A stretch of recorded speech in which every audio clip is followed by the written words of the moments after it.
नमस्ते बच्चों।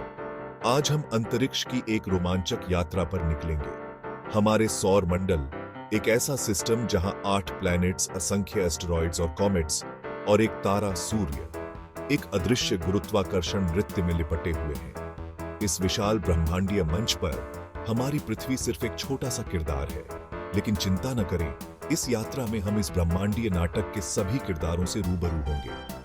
हमारे सोलर सिस्टम के 10 अद्भुत फैक्ट्स के बारे में जानेंगे, जो आपको इस अथाह ब्रह्मांड के प्रति और भी उत्सुक कर देंगे। अपनी सीट बेल्ट बांध लीजिए, क्योंकि यह यात्रा बहुत एक्साइटिंग होने वाली है। सबसे पहले हमारे सोलर सिस्टम के सेंटर में स्थित तारे सूर्य से मिलिए। यह विशाल, चमकता हुआ गैस का गोला हमारी पृथ्वी पर जीवन का आधार है। सूर्य की ग्रेविटी ही सभी प्लैनेट्स को अपनी अपनी ऑर्बिट्स में बनाए रखती है। सूर्य से निकलने वाली एनर्जी, लाइट और हीट के रूप में हम तक पहुंचती है, जो पृथ्वी पर जीवन के लिए बहुत जरूरी है। सूर्य के बिना हमारी पृथ्वी एक ठंडी, बंजर और निर्जीव जगह होती। सूर्य के चारों ओर 8 प्लैनेट्स परिक्रमा करते हैं। हर एक की अपनी खासियत है। मर्क्यूरी सूर्य के सबसे नजदीक और सबसे छोटा प्लैनेट है, जबकि वीनस अपने घने एटमॉस्फेयर के कारण सबसे गर्म प्लैनेट है। हमारा नीला ग्रह पृथ्वी जीवन की एकमात्र झांक जगह है। लाल ग्रह मार्स अपने लाल रंग और पानी की संभावना के लिए जाना जाता है। मार्स और जुपिटर के बीच एक बहुत बड़ा एरिया है, जिसे एस्टेरॉयड बेल्ट कहा जाता है। यहां लाखों छोटे बड़े पत्थर के टुकड़े सूर्य की परिक्रमा करते हैं, जिन्हें एस्टेरॉयड्स कहा जाता है। ऐसा माना जाता है कि ये एस्टेरॉयड्स हमारे सोलर सिस्टम के बनने के समय बचे हुए टुकड़े हैं।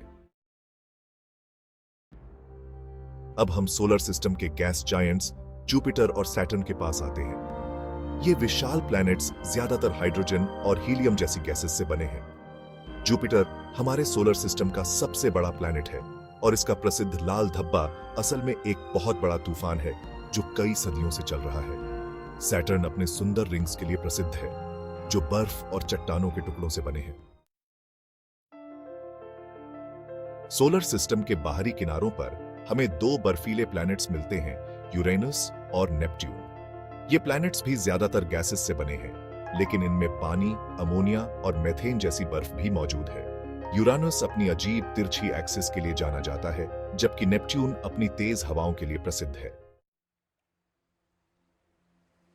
प्लूटो, जिसे पहले नोवा प्लैनेट माना जाता था, अब एक ड्वार्फ प्लैनेट माना जाता है। यह प्लैनेट बर्फीले पिंडों के एक एरिया में स्थित है, जिसे क्यूपर बेल्ट कहा जाता है। प्लूटो के अलावा एरिस, हौमिया, मेकमेक और सीरिस जैसे दूसरे ड्वार्फ प्लैनेट्स भी हमारे सोलर सिस्टम में मौजूद हैं। हमारे सोलर सिस्टम में बहुत से प्लैनेट्स के अपने मून्स हैं, जो उनकी परिक्रमा करते हैं। जुपिटर का मून गैनीमीड हमारे सोलर सिस्टम का सबसे बड़ा मून है, जो मर्क्यूरी प्लैनेट से भी बड़ा है। सैटर्न के मून टाइटन पर मीथेन की झीलें और नदियां हैं। इन मून्स पर जीवन की संभावना को जानने के लिए वैज्ञानिक हमेशा ट्राई कर रहे हैं। कमेट्स बर्फ, धूल और गैसेस से बने होते हैं और सूर्य के चारों ओर बहुत लंबी ओवल ऑर्बिट्स में घूमते हैं। जब कॉमेट्स सूर्य के पास आते हैं, तो उनकी बर्फ पिघलने लगती है और एक लंबी, चमकदार पूंछ बनती है। एस्टेरॉइड्स पत्थर के टुकड़े होते हैं, जो भी सूर्य के चारों ओर घूमते हैं, लेकिन ये कॉमेट से छोटे होते हैं और इनकी कोई पूंछ नहीं होती है। नेपट्यून की ऑर्बिट के आगे स्थित क्यूपर बेल्ट बर्फीले पिंडों का एक बहुत बड़ा एरिया है, जिसमें प्लूटो जैसे ड्वार्फ प्लैनेट्स भी शामिल हैं। ऐसा माना जाता है कि क्यूपर बेल्ट में लाखों बर्फीले पिंड हैं, जो हमारे सोलर सिस्टम के शुरुआती समय के बारे में बहुत कुछ बता सकते हैं। हमारे सोलर सिस्टम के बहुत ही बाहरी किनारे पर स्थित ओर्ट क्लाउड बर्फीले पिंडों का एक गोलाकार बादल है, जिसे सोलर सिस्टम का आखिरी किनारा भी कहा जाता है। ऐसा माना जाता है कि ज्यादातर लॉन्ग पीरियड कमेट्स ओर्ट क्लाउड से ही आते हैं। ओर्ट क्लाउड के बारे में अभी भी बहुत कुछ जानना बाकी है, लेकिन ऐसा माना जाता है कि यह हमारे सोलर सिस्टम के बनने के समय बचे हुए मलबे से बना है।